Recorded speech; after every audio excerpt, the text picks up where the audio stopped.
Hello everyone, it's me JP from UniqueTutorials. Today in this video I'll show you how to make all open program windows stay at the center of the display screen in Windows computer. So without further more delay, let's begin. So firstly, just open any web browser and just visit to this website link. I'll be providing this website link too in the video description, so you can click there and visit to this website link. And after that, you can see here on the right side releases, just click on it. Now here you will see autocenter.zip, just click on it. So finally the file has been downloaded, so let me go to the folder where it is being downloaded and let me close this web browser. Now just double click it to extract this zip file. Now just open the extracted folder. Now you will see here AutoCenter installer, which is the Windows batch file. So you need to double click it to run the software installer. Click on run. Now it's asking to press any key, so press any key on your computer keyboard. Click on run again. Once again it's asking to press any key to continue, so press any key on your computer keyboard.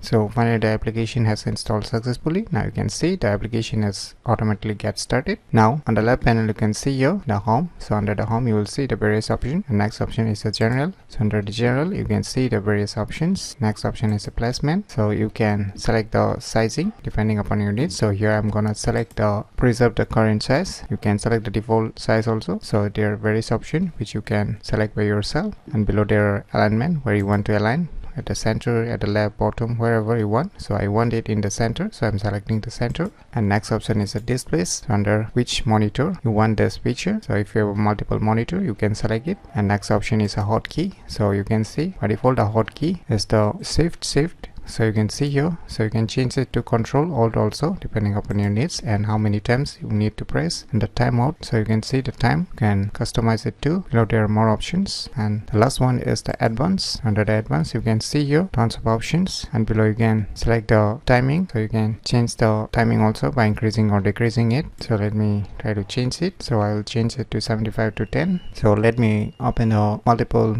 program window. So now you can see here center all windows. So if I click on it, now you can see all the open program window will stay at the center of my display screen, as you can see. So if I place it sideways and if I double press the shift key on my computer keyboard 1 2, so you can see it quickly move to the center of my display screen. So if I try to place anywhere and if I click on the respective window, so it will automatically appear in the center. So if I select this respective window, so you can see, if I select this respective window, you can see here it automatically stay at the center of my display screen. So it's working perfectly. So by using these cool tricks, you can easily make all open program windows stay at the center of the display screen in Windows computer very easily. So if you never known about these cool tricks, then you should definitely give it a try. So if you find this video tutorial useful, please click on the thumbs like button, and if you're new to our channel, click on the subscribe button, and lastly, thanks for watching.